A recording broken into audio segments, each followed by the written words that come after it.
Imagine a 22-year-old Coast Guardsman named Douglas Munro on the tiny island of Guadalcanal in the middle of the South Pacific Ocean in 1942. One of the first big battles of World War II is now raging, and he's just been told there are 500 Marines who are trapped on a small section of the island. Everyone knows that if those Marines are not evacuated, they'll all be killed. So he volunteers to lead his fellow Coast Guardsmen and a small flotilla of Higgins boats to a beach that looks like hell on earth. Under heavy enemy fire, he directs the rescue of the Marines, and as the last Higgins boat full of Marines pulls off the beach to safety, Douglas Munro is hit. His last words are, "Did they all get off?" To the very end, his only concern was for his men, for the Marines, and for his country. He showed courage, commitment, and character, and was posthumously awarded the Medal of Honor. He is still, to this day, the only member of the U.S. Coast Guard ever awarded the Medal of Honor. Douglas Munro grew up in the small town of South Cleveland, Washington, and he learned those small town values that we all know so well. His parents, his teachers, his friends, and the Coast Guard taught him about honor, respect, devotion to duty, courage, commitment, integrity, and selfless service. Those character values were not all that uncommon in those days, particularly in small towns across America. Our cultural values are deeply embedded with military values, because in those days, everyone had a father or a brother or a neighbor who was in the military. But today, our military is only about 1% of our total population. That means that 99% of our kids will never experience boot camp. We need a way to teach those 99% about the character of Medal of Honor recipients like Douglas Munro and the other 3,500 recipients.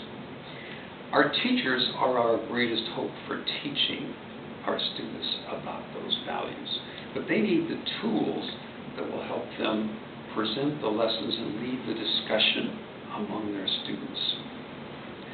The good news is those tools are available, and the tools are the stories of the Medal of Honor recipients. The stories are not about the battles. The stories are about the incredible love these people had for their fellow man and the character that inspired them to do such incredible things. There are free resources that are readily available to teach our teachers and our students about those values. The Congressional Medal of Honor Foundation has a program called the Character Development Program. It's a free program offered to teachers, and you can learn about it by going to themedalofhonor.com. The foundation also has a program that is directly offered to kids, where the kids learn about character and values through Medal of Honor recipient stories. And you can learn about that at liveup.org. The Freedoms Foundation at Valley Forge offers free graduate-level professional development education about the Medal of Honor to teachers. And to learn about how popular this program is and what the teachers think about it, I'd like you to watch this video. I don't think I would ever have the experience to meet any of these people unless I got the opportunity to come here. Other teachers should do anything that they can to be able to come here and be in Valley Forge and be in Philadelphia, because this program not only gives you understanding of the historical value of what legacy you have to build on, but also a greater appreciation for the sacrifices, the commitment, and the integrity of the Medal of Honor recipients and all of those people that helped to found this great nation that we are a part of. Another way you can create a significant emotional event for your family and friends is to visit the Medal of Honor Grove. If you're ever near Philadelphia, Pennsylvania, you should visit the campus of the Freedoms Foundation at Valley Forge. As you walk through the 50 acres that make up the Medal of Honor Grove, you'll see a number of memorials that look like this. There's one for every state, for all 50 states, plus a few others. Surrounding the monument are plaques with the names of all the individual recipients from the Medal of Honor who are from that state. And as you look at these 3,500 plaques, you have great respect for what character can accomplish.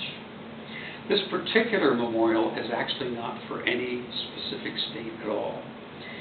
These are the 160 recipients of the Medal of Honor who are from foreign countries, because you do not have to be a U.S. citizen to be awarded the Medal of Honor. About half of these 160 recipients are from Ireland, so we fly the Irish flag of the memorial. After you've finished walking through the grove, you should go to the center of campus and find the Douglas Munro fountain, which has particular meaning for me because I'm a retired commander in the Coast Guard. I'm the nephew of Douglas Munro, and I was named for him. Very nice.